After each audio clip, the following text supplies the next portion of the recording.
Hello, we are Marginal Utility from Stanford University. I'm Will Butcher, along with Chris Hull, Juliana Luyang, and Kailash Raman. We want to begin with a brief framing of the challenge. As penetration of solar on the California grid increases, zero marginal cost solar generation results in lower power prices, particularly during the middle of the day when solar production is highest. This solar value deflation poses significant risks to the economics of new solar development. At the same time, high penetrations of solar create what is called the duck curve, in which the net load required by non-solar generators has a trough in the middle of the day and a sharp ramp in the evening. This increases the need for flexible generation and increases the value of storage. We've divided our solution to this challenge into near-term and longer-term solutions. In the near term, we propose reducing merchant risk in wholesale markets through development of hybrid solar plus storage projects. In the longer term, we propose a set of market and regulatory policy changes that will enable the integration of higher penetrations of renewables on the grid. Our near-term solution proposes to co-locate solar generation and lithium-ion batteries at a single point of interconnection in order to reduce wholesale revenue risk for solar and realize cost and revenue synergies. Cost synergies result from the investment tax credit, which is available to storage that charges from solar, reduce capital costs through shared permitting and siting, shared power electronic equipment, and shared interconnection agreements, as well as reduce transaction and administrative costs. Revenue synergies result from the ability to capture otherwise curtailed solar generation. At the same time, potential dyssynergies include operational constraints on the battery due to shared interconnection and requirements for receiving the ITC, as well as potentially suboptimal battery siting away from congested areas where it may have more value. I'll now turn it over to Kailash to discuss our analysis of solar and storage economics.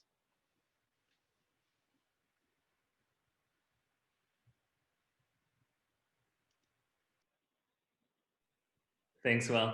To better understand the economic implications of combining solar and storage, we ran a series of economic models to understand these wholesale market revenues that we would expect. So we started by modeling, by forecasting prices on the CAISO market for the next 10 and 25 years. So we started using CAISO 2019 NP15 prices as our base case. And then applied some illustrative escalators to introduce greater intraday volatility in 2030 and 2045 pricing scenarios. These are shown on the graph on the top right. We then used these pricing scenarios and fed them into a dispatch model that we built for both solar and storage.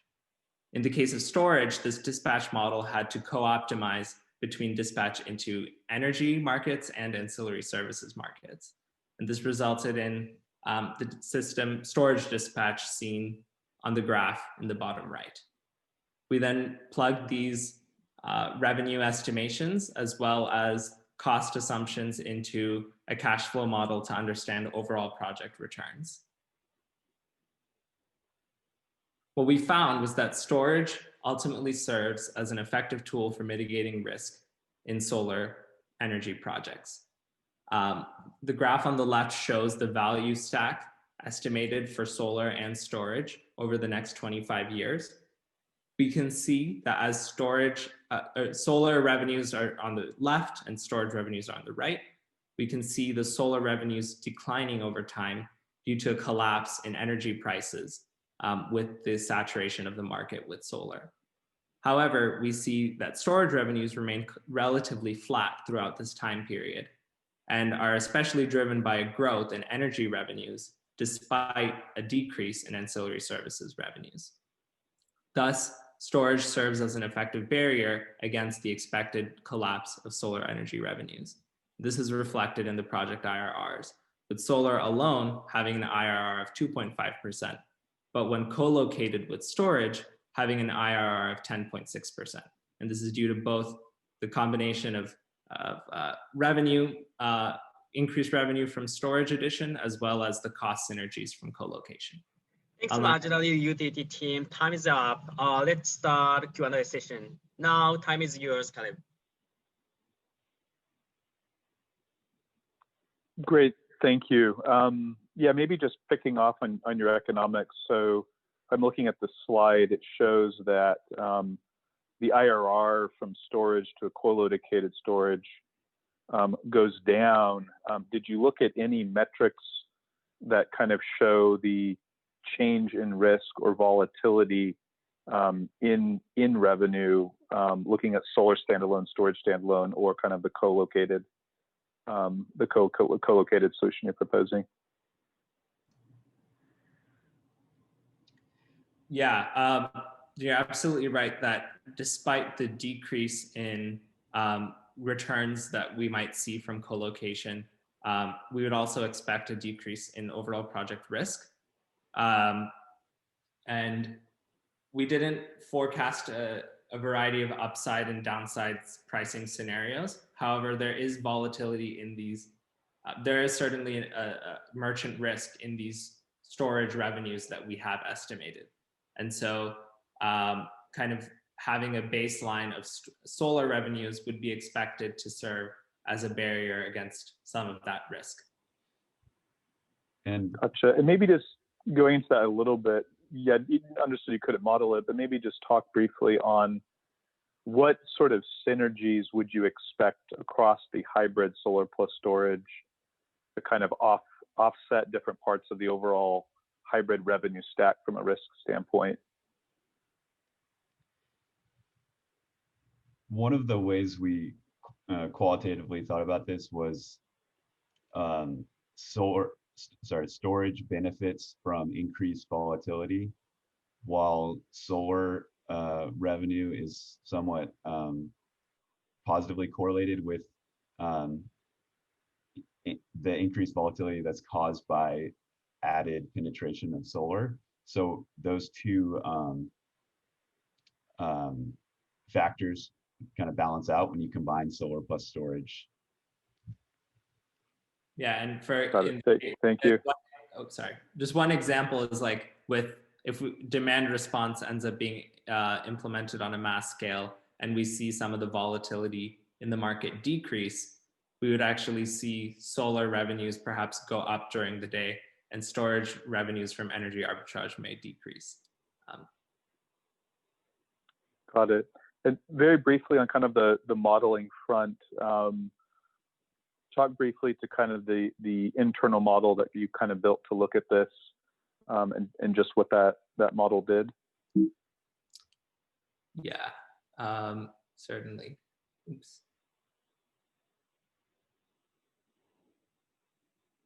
Yeah, so the model we worked on, again, had a few phases. So first was the price forecasting. Will, do you want to talk about that?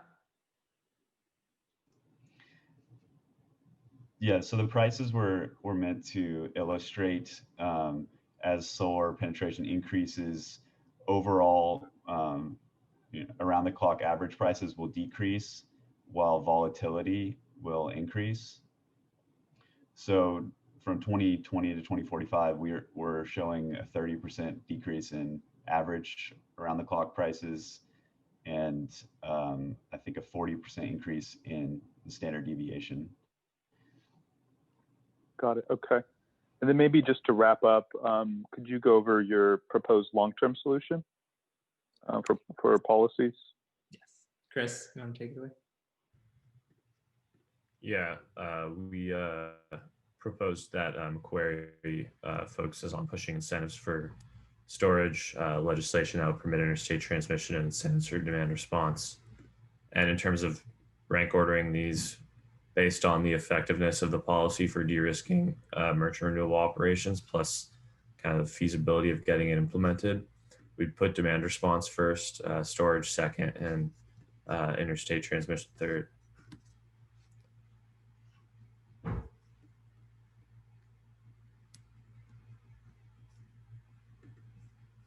Got it. Okay. So you're saying that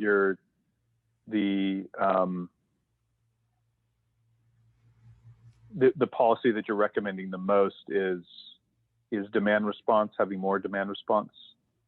Am I understanding that right? Incentives for demand response to, yeah, that's correct. Okay, and yeah, could you explain a little bit more why you see that as the recommendation, the highest recommendation of the different policy scenarios?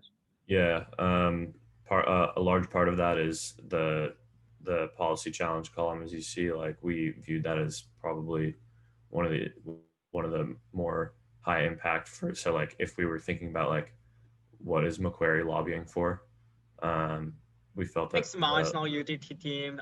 It's time, so we'll move on to the next team. Thank you. Thank you. Great. Hey, thanks, guys. Thank you.